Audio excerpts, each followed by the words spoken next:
We're already off. I mean, I didn't think it was going to be busy, but I'm afraid the glitch that I swear was a glitch is true, so I need your help on this. If you drive for Uber or Uber Eats, the bonus pay, the surge pay, right? So I have not seen it in months. It probably like 7 months or something here in Pittsburgh, as I was waiting to get my vehicle re-inspected for the rideshare part of that. And apparently I do not have to do a garage inspection per se, like whatever it is, 16-point inspection or something at like a garage or a Jiffy Lube I think I've done in the past. Apparently I can just upload my vehicle inspection when I just got the vehicle inspected here in Pennsylvania. So I did it, and immediately, basically like a minute later, it turned on rideshare and I saw surge again. I saw surge not only, I'm assuming, for the rideshare, but for food delivery, which is what I'm doing right now. I got this order from a place I've never heard of, and I was curious about it because it says package. What could it possibly be, a package at a food delivery spot? So firstly, the pickup was in like an alley, like completely random.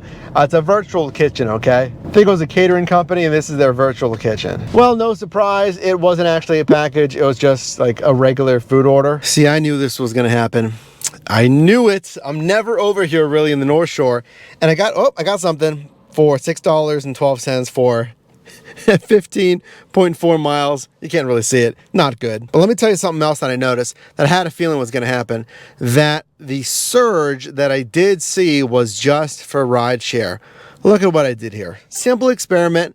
So I toggled on rideshare and I get the surge, and I toggle it off and the surge is gone. That's really interesting. Why do you think rideshare is that much busier than food delivery? You know what? I'm going to take this. It is a positioning order. So it's $6 basically for 6 miles, but it's going to get me back into a zone that I'm more comfortable with, that's more dense as well. So off to Quicket Chicken. And I've never been over here really. So let's do this pickup and keep an eye on that surge. Will it come back? Was it a glitch or legit? Did the switch just turn off here in Pittsburgh with food delivery, and I'm never going to see surge again on food delivery? That smells good. It's like a chicken place. It's right there, right? Especially if you're hungry, right? It makes it a lot worse.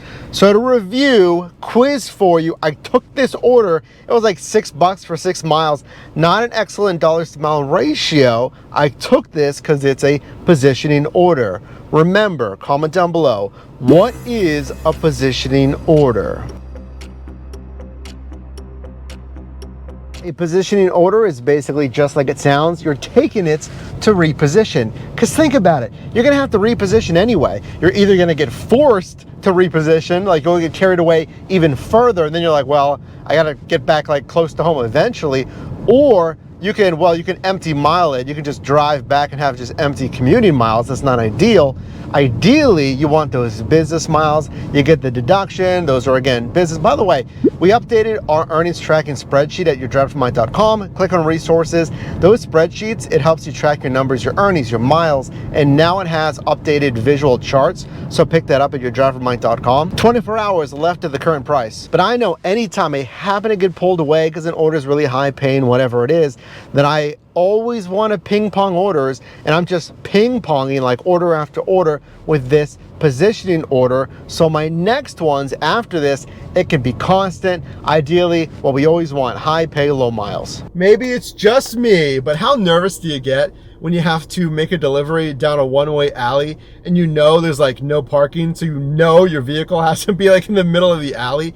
Sometimes you can like squeeze over a little bit, but not always. That was this last one, but again, it was fine. So I'm in a good spot, but still there is no surge on the delivery. I'm online with other apps, by the way. I'm online with like 5 other apps, but with Uber Eats, I'm still concerned on how little surge we've gotten in the last like, again, 6 to 8 months. And of course, as soon as I turn the camera off, guess what I got? Speaking of surge pay, this 0.6 mile order for $10, quoted at 11 minutes. That's insane. So this is, I just got a Grubhub. Let's check it out. Why not? $10 for 40 cents, 8.2 miles. Headed east. I'm going to mark him on another job and go offline with Grubhub. But that is an insane order. Now, what I was saying was, that is how you can tell if there's a good customer tip.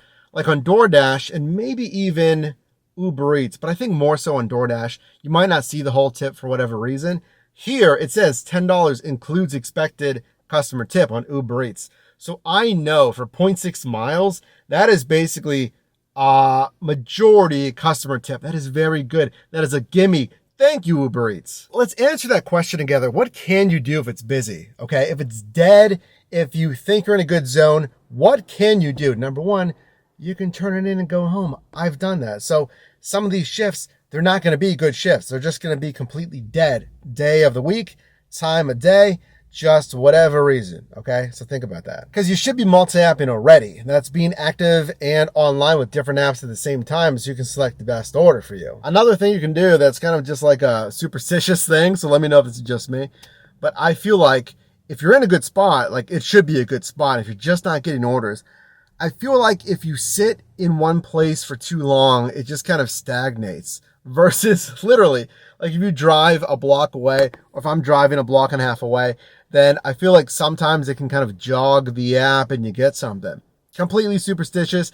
I'm pretty sure that's not a thing, but let me know. And I tell you, sometimes you just get lucky. Let's go. $10, 1 mile, another 11 minutes, quoted at that Pizza Lupo again. I mean, I don't know. It's a spot. I'm getting lucky at this Pizza Lupo. Now that is the way to end it. Another super easy order, but hang with me here. We need to go over the numbers to see if this actually made sense. All right, what do we think? Here are the numbers. So today's shift, 5:15 p.m. until 7:45 p.m. And I got to tell you, the first 40 minutes of that was basically nothing, trying to get something started. Total gross revenue, $43.22 for a gross revenue per hour, $17.29. And I'll tell you what, basically the less and less options and apps you have, I'm betting that's going to be lower and lower. The more options you have, that it might be higher. But like I said, yes, some days are going to be slow. Is that $17.29 stellar? No, but I'll take it over like $11, $12 an hour. During this shift, I completed 4 deliveries, received 4 tips as well, with a really nice average tip there, $7.73. Typically, I average $3 to $4 on food delivery. Let me know if you're the same there. But it's pretty much luck. There's literally nothing you can do to encourage pre-order tipping, right? That's completely done by the customer. Business miles here. 12.3, and here's the thing is, yes, I wasted some time in the beginning because nothing was going on here, but at least I wasn't driving. I'm not putting just empty miles, even though I talked about kind of jogging the app possibly, but you don't want to just continue to do that and drive around looking for orders. So $3.51 paid out per mile. That's still very good for the lower gross hourly pay here. And based on those business miles, the tax deduction of $8.57. Again, if you want to track all this stuff in one place now with visuals, get that earnings tracking spreadsheet at yourdrivermight.com. So let me know how this is in comparison to your food delivery shifts. I would love if this is on the low end of what you're doing. If you average like 20, 25 plus an hour, that's fantastic. But let me know what marketplace, and has it been slow, steady, busy, and what's your strategy when it comes to apps like these?